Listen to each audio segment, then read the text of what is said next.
Sad news, I'm afraid. I pulled the sack yesterday, and it's looking actually a lot worse than it did yesterday. Yesterday it was all still quite shiny, and some of the eggs looked okay. Like, for example, you can see, look, some of them are, no, I'm leaving it in anyway, and it's ICU. I'm going to probably just spray it down a little bit in the corner here. Just a bit of extra moisture. But there's quite a bit of condensation around, so I'm only going to lightly do it. That's probably enough. But yeah, so it looks as though it's unfertile. So this is 36 days, more or less. And there was no movement after day 28, so I guess this is just a classic case of a dud sack or an infertile sack, which is what I think it is, yeah. I always thought from as soon as she laid it that it never looked good. It always looked kind of weird, although it did kind of sort of puff out towards the end and resembled more of a sack, so I was, more leaning towards positive outcome. But yeah, so that's my third attempt, and it's a failure. Well, in terms of, so far I've had 2 successful sacks from my first 2 attempts at breeding. It's my third attempt at breeding, and it didn't work. But my Phimictopus auratus has just, female's just molted, and I've got a male. So hopefully in a month or so I can have a go at breeding Phimictopus. Anyways, a couple of shout outs to Mr. T. Quillen and Scott's invertebrates, I think it is, or Scott's Teas. I'll put a link to their channels in the description. And then I thought I'd just do perhaps a feeding, and then I might do a little bit of a tea tour and just show you the tarantulas in my collection, and finish on a little bit of positivity, and maybe show you a few, although they're kind of all in their boxes. So we'll just maybe do a couple of minutes, and then yeah, and then hopefully some feeds later on in the week or something. Right.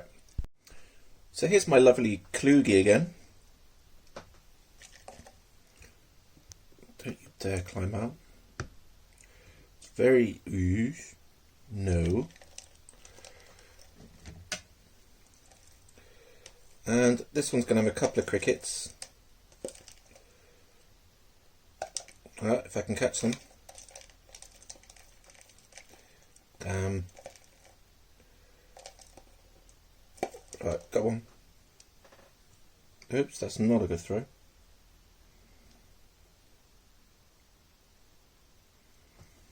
There?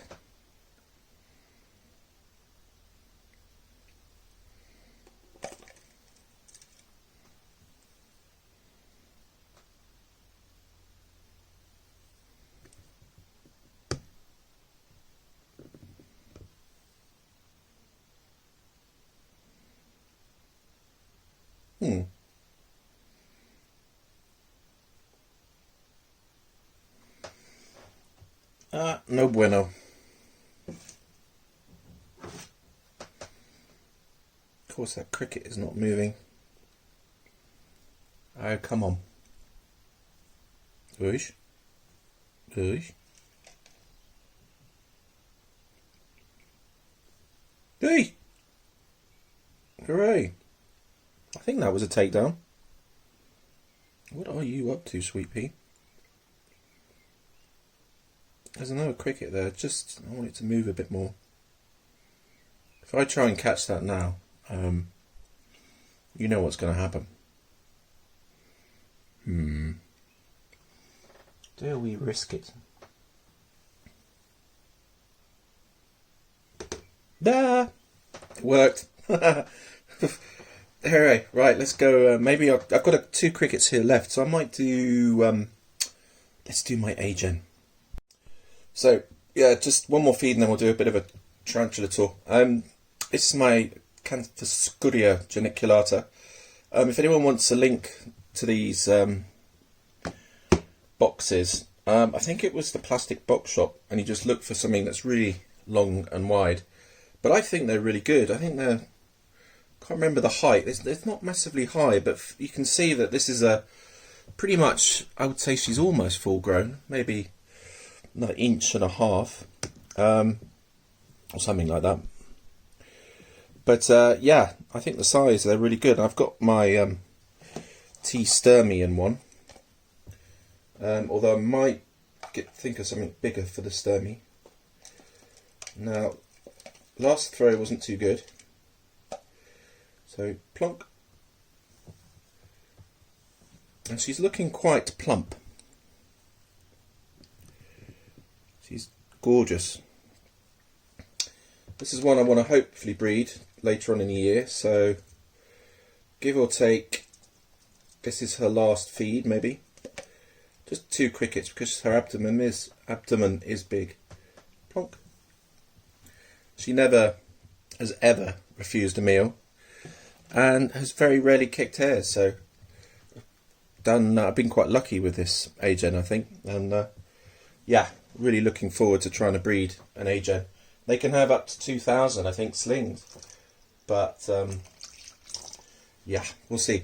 Right, let's do a little bit of a tour, and I can talk you through a few teas that I'm worried about, etc., and then yeah, that'll be it.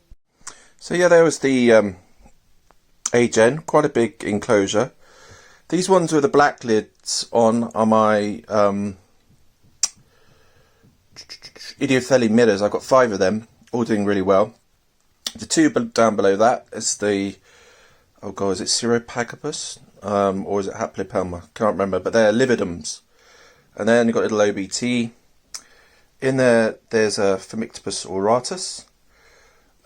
We've got Rehouse Callenbergi, OBTs in there. You can see the more Idiophile mirrors. To the right, we've got a lovely Lasiodora difficilis. A couple more OBTs. We've got G. pulchripes ×2. And then in here is this is a bit of a worry one because it's been about 3 months.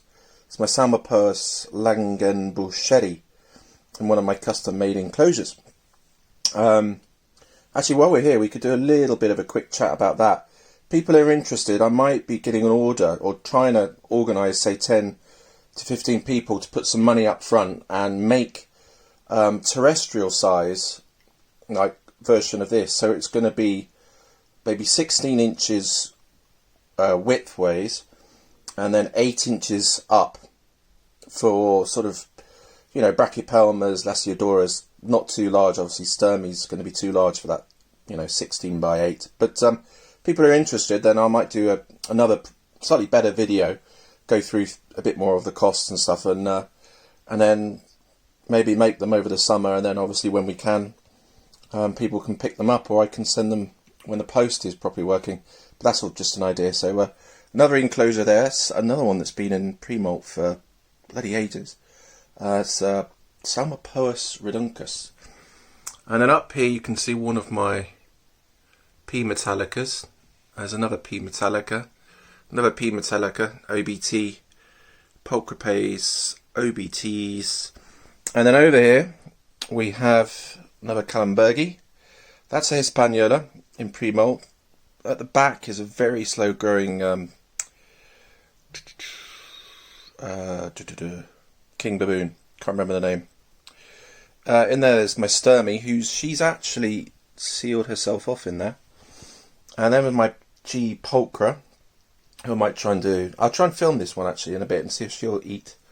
Got a P. cancerides, should molt any day soon, and that's another one I could breed. And then my T. lagunas is in here. I should perhaps open the lid. Yeah, I'll open the lid on this one, just so you can have a look at her. Where is she? Yeah, she's absolutely gorgeous and doing really well. I did try and breed her last year, but I think she was too small. She's been eating really well, so yeah, hopefully find her a male this year. And then, woof, more over here, more OBTs. A couple of problematic Ts in my Balfours, which I just don't know what's happened with them. I lost 3 of them in a communal. Very strange, and they're not really eating and not really coming out, although the temperature's up around 23, 24 in here.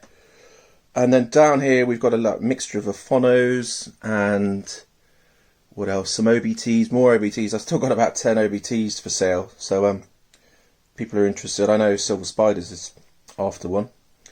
And then down there, I can't remember what's down there. Oh, that's my vegan. She's down there for a bit. And then we got a setup there for an OBT, which didn't work. I tried to do it today, but that failed. So yeah, I hope you've enjoyed this little video. Sad news, but it is what it is, and hope everyone's safe. And stay tuned for more. Ta-ra.